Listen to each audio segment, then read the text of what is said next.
vous comprendrez qu'il est juste et nécessaire que nous accueillions le directeur de l'Humanité, député européen, Patrick Le Yarrick.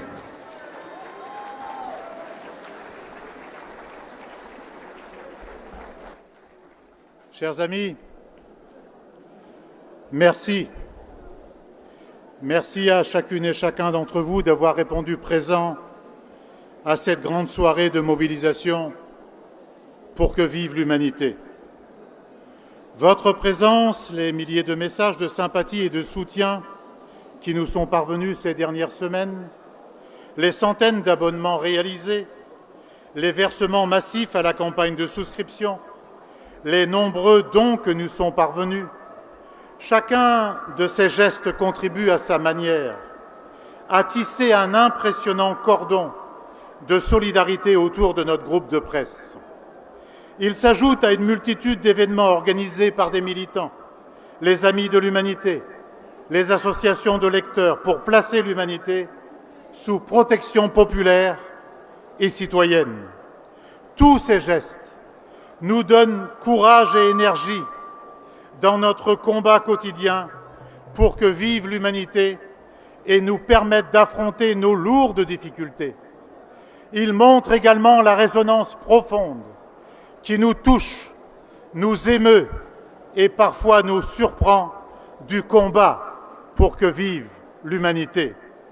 Nous sommes heureux qu'à travers cette soirée de mobilisation puissent se rencontrer des soutiens aux parcours si divers et aux idées parfois opposées, mais qui ont en commun le désir que vive et que se développe l'humanité. C'est toute la famille républicaine qui se lève, car chacun pressent, même confusément, qu'en disparaissant, l'humanité serait comme l'une des dernières digues à céder avant le tsunami qui finirait par emporter le pluralisme et avec lui un pan de la démocratie. Grâce à vos présences et vos actions diverses, l'enjeu de la survie de l'humanité et à travers lui de la défense du pluralisme se révèle d'intérêt général. Chacun pressent la gravité de la situation. L'angoisse, l'inquiétude pèsent lourdement sur les équipes de l'humanité, parmi nos lectrices et nos lecteurs, parmi celles et ceux qui diffusent nos journaux. Mais nous savons que le combat dans lequel nous sommes engagés nous dépasse et nous oblige. Il nous oblige à livrer bataille. Oui, nous sommes au combat. Nous sommes au combat pour nous, certes, mais au combat surtout pour l'intérêt général, au combat pour répondre à la demande pressante des citoyens de disposer d'informations diverses, d'angles de traitement qui tranchent avec l'uniformisation galopante. Trop de journaux ont disparu dans un quasi-silence. Trop de journaux, encore ces derniers mois, n'ont pu vivre au-delà de quelques semaines. Ce phénomène se banalise dangereusement jusque dans la profession. Et que cache en ce moment cette drôle de pudeur qui consiste à camoufler les problèmes que rencontrent tous les groupes de presse alors que leurs grands propriétaires comblent des déficits colossaux dans le silence feutré des conseils d'administration? Que cache ce drôle de silence quand les sessions de journaux se succèdent à un rythme effréné, quand, la semaine dernière, l'un des plus grands magazines français a été vendu pour 1 misérable euro, 1 euro contre le paiement de 10 millions d'euros de dettes de l'année 2018, ou quand d'importants journaux français sont vendus à l'encan à un oligarque tchèque de l'énergie. Dans quel but? Pour quels objectifs? Gagner de l'argent avec ces journaux? Mais pas du tout. Il se joue là tout autre chose. Ce qui est visé, c'est l'achat de nos centrales thermiques et d'un groupe phare de l'énergie dont le Parlement discute en ce moment même la privatisation. Ce dont il s'agit dépasse donc la presse elle-même et pose la question de la souveraineté économique et industrielle de la France au moment même où nos secteurs agricoles, viticoles, industriels sont attaqués de toutes parts. Dans ces conditions, l'État, le gouvernement, le président de la République ont une importante responsabilité pour assurer le pluralisme de la presse, mais surtout pour créer les conditions de l'indépendance des journaux et des groupes de presse. Il y a urgence à lancer une conférence nationale pour le pluralisme et la modernisation de la presse. Il se dit toujours « mais ceci a un coût ».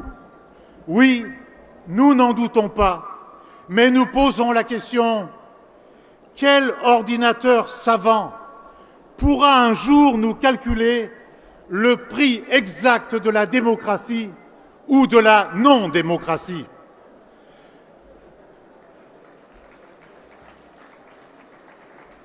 L'information, la valeur qu'y apporte le traitement journalistique ne doivent pas être considérées comme une marchandise, spoliable à merci par les grands groupes numériques nord-américains, comme le sont déjà la musique, la chanson, le cinéma. Voilà pourquoi il est indispensable qu'un mouvement large se lève pour que ces grands groupes restituent aux journaux et aux créateurs ce qui leur vole. C'est le sens de la directive européenne dite droit d'auteur que nous sommes en train de voter définitivement au Parlement européen. L'humanité irrigue à sa mesure le débat public d'une information travaillée, à rebours des fausses informations qui pullulent dans la jungle d'Internet et des simplismes outranciers qui stérilisent la pensée, à rebours des provocations dont se repaissent les journaux d'extrême droite qui trônent désormais glorieux sur les présentoirs des kiosques, renouvelant leurs formules sur de beaux papiers glacés et qui se sentent le vent dans le dos, comme on dit, pour mieux semer le venin de la discorde et préparer leur guerre civile. Nos titres sont en cela au cœur d'une éthique républicaine, au sens de la chose publique, dont nous sommes tous dépositaires et qui aujourd'hui s'affaisse dangereusement. Face à nos difficultés, la République, garante du pluralisme, ne saurait nous tourner le dos qu'au prix d'un parjure lourd de conséquences. Il faut en effet se poser la question: que serait la France et la République sans l'humanité? Quel serait le débat démocratique amputé de l'humanité, de son orientation éditoriale assumée, en rupture avec le système de rapacité, d'inégalité et de violence qui prévaut aujourd'hui? Nous ne l'imaginons que trop aisément et refusons de croire qu'ici se situerait la cause de nos malheurs. Ces dernières semaines, bon nombre de personnalités mobilisées pour que vive l'humanité ont insisté sur son rôle déterminant dans les grandes luttes sociales, politiques, internationales, culturelles du siècle dernier. De cette histoire riche et passionnée, nous sommes évidemment fiers et l'assumons jusqu'aux pages d'ombre. Cette histoire qui charrie plus d'un siècle de lutte et d'espoir dans le sillon du mouvement socialiste, ouvrier, communiste et internationaliste est constitutive d'un courant de pensée et d'action qui a contribué à fortifier la République sociale en la poussant vers de nouvelles conquêtes et qui cherche aujourd'hui à lier progrès social, progrès écologique et démocratique. Mais nous n'ignorons pas le piège qui consisterait à enfermer l'humanité dans un ancien monde, opposé à un hasardeux nouveau monde dont les contours n'ont vraiment rien, mais rien d'engageant.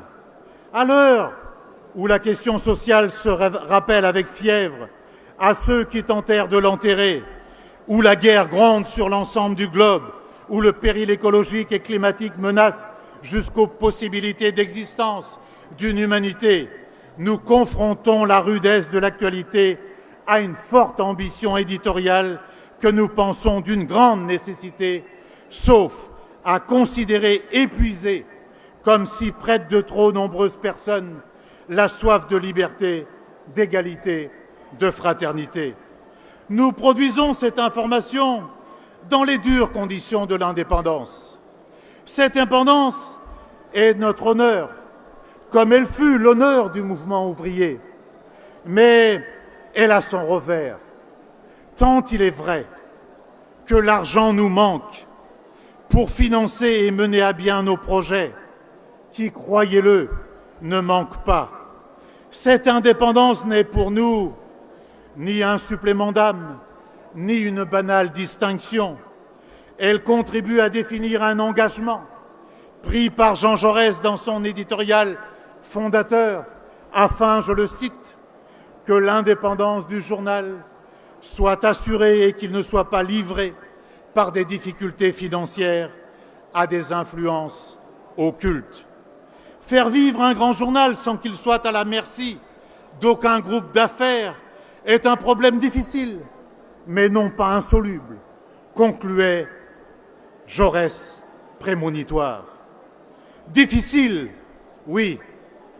Les équipes de l'humanité en font l'expérience quotidienne, réalisant par leur force, de leurs ressources morales et intellectuelles, chaque jour dans l'humanité 24 pages, chaque semaine dans l'humanité dimanche 82 pages d'informations complètes, généralistes, tout en alimentant une plateforme numérique d'articles et de création vidéo.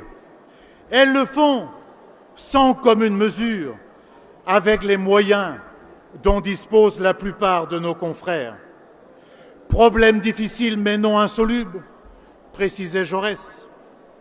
Nous continuons à penser ce problème, non pas insoluble, mais nous ne pourrons continuer de le penser seuls. Faut-il encore et toujours rappeler que le pluralisme est consacré par notre Constitution en son article 4, en information comme en toute chose, laisser le libre jeu du marché capitaliste, organiser l'expression des idées et des opinions, revient à laisser aux forces de l'argent un pouvoir exorbitant, un pouvoir que la société leur dénie d'ailleurs chaque jour un peu plus, se détournant avec virulence des grands médias d'information et portant sur l'ensemble de notre profession un regard extrêmement sévère et parfois, c'est vrai, injuste. Mais, précisément, cela ne fait que renforcer la nécessité de l'existence et de l'élargissement de l'audience de l'humanité. Plus l'information s'uniformise, plus nos concitoyens ont besoin et vont avoir besoin demain de lire un autre point de vue pour rester eux-mêmes libres et gagner leur émancipation. À l'heure où les idées humanistes subissent les assauts de forces réactionnaires coordonnées, où l'écosystème humain est menacé, la guerre économique déclenchée, alors que l'irrationnel, les obscurantismes, les complotismes gagnent du terrain de manière spectaculaire, nous sommes chaque jour et chaque semaine une force de résistance, de proposition, de construction humaniste et progressiste dont la disparition serait pour toutes et tous, nous en sommes persuadés, un signe avant-coureur de désastres futurs. Nous observons d'ailleurs attentivement combien L'extrême droite, depuis quelques jours, se déchaîne et se délecte du sort qui nous est réservé, espérant hâter notre disparition pour laisser place nette à sa propagande morbide, comme on agiterait un trophée. Oui, la disparition de l'humanité porterait un lourd préjudice à la cause démocratique et humaniste. Mais nous voulons dire à cette extrême droite haineuse, nous ne sommes pas morts et nous ne mourrons pas. Le combat pour que vive l'humanité prend aujourd'hui, grâce à vous, une dimension nouvelle. Cette soirée est une étape décisive d'une campagne de longue haleine qui nous dépasse, puisqu'elle touche aux conditions mêmes de l'existence dans notre pays de ce débat pluraliste. Ce combat continue avec notre campagne de souscription et de dons, cruciale pour faire face aux échéances qui nous sont désormais imposées. On me demande parfois, mais combien d'argent faudrait-il? D'abord, je veux vous dire que, en moins de 2 mois, nous venons de collecter, grâce à vous, 1,5 million d'euros. 1,5 million d'euros, alors que nous avions déjà rassemblé 1 million d'euros entre la mi-novembre et la fin du mois de décembre. Et je veux remercier chacune et chacun de celles et ceux qui font cet effort de donner un petit billet, faire un chèque, quand on connaît la situation aujourd'hui des salariés les plus modestes, des techniciens, des cadres, quand on connaît le sort qui est fait aux retraités aujourd'hui, eh bien, nous ne pouvons qu'être émus et vous remercier chaleureusement, affectueusement pour ce que vous faites à nos côtés.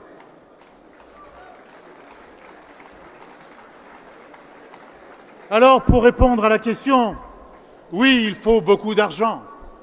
Il nous faudrait au moins 3 ou 4 millions pour affronter sereinement l'avenir.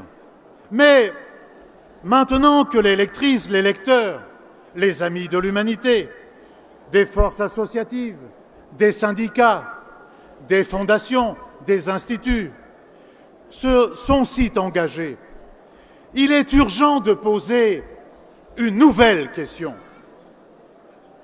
Quand, à quel moment, l'État va s'engager à son tour, plus avant, pour augmenter l'aide au quotidien à faible ressource publicitaire dans un contexte où les conglomérats nord-américains du numérique vampirisent sans vergogne l'essentiel de la manne publicitaire. Une partie du monde économique a également été interpellée par notre situation. Lui aussi est concerné et doit répondre à cette question du pluralisme et doit pouvoir s'engager à nos côtés. Nous voulons consolider encore les structures de l'humanité, aux côtés des sociétés, des lecteurs et des lectrices, des amis de l'humanité, des diffuseurs. Nous voulons créer une nouvelle structure qui conforterait la reconstitution de notre capitale, celui de la construction d'ici la fin du mois de juin d'un club des amis actionnaires de l'humanité qui permettrait à des citoyens qui le voudraient d'être partie prenante de la vie du journal tout en bénéficiant d'une défiscalisation. Nous avons également besoin de faire connaître plus et mieux l'humanité et l'humanité dimanche, de le lire et de le faire lire autour de nous, de mettre l'humanité entre le maximum de mains ou sur le plus d'écrans numériques possible, de réaliser des campagnes d'abonnement dont les différentes offres sont à votre disposition dans cette salle. Faites-en votre affaire. Soyez à la mesure de vos capacités, des ambassadeurs de nos titres. Nous sommes Nous aussi, équipe de l'humanité, face à notre avenir, évidemment. Cela appelle certainement de notre part de l'audace, une capacité d'invention nouvelle pour mettre encore plus et mieux l'humanité au service de toutes celles et ceux qui veulent transformer le monde et changer la vie. Nous proposons que dans le maximum d'endroits s'organisent des rencontres, des débats, des banquets républicains, des fêtes avec les sociétés des lecteurs, la société des amis et les diffuseurs, un point d'étape de cette nouvelle mobilisation générale avant celle qui aura lieu à la mi-septembre lors de la Fête de l'Humanité sera organisée sous la forme d'un grand banquet populaire à la mi-juin. Chers amis, le titre de notre journal est un legs immense qui, par son ampleur, fixe l'horizon d'une humanité qui, comme le disait Jaurès, n'existe point encore ou existe à peine. Il porte en lui l'universel et le combat, toujours recommencé, pour la fraternité humaine contre tout ce qui écrase les individus, afin que le libre développement de chacun soit la condition du libre développement de tous. Ce legs, nous voulons le faire fructifier pour les décennies à venir, le mettre à disposition de tous les humanistes, de tous les progressistes, de toutes les consciences libres, de tous les militants associatifs, syndicaux, politiques, pour tracer ensemble de nouveaux chemins d'humanité. Vive l'humanité, l'humanité vivra.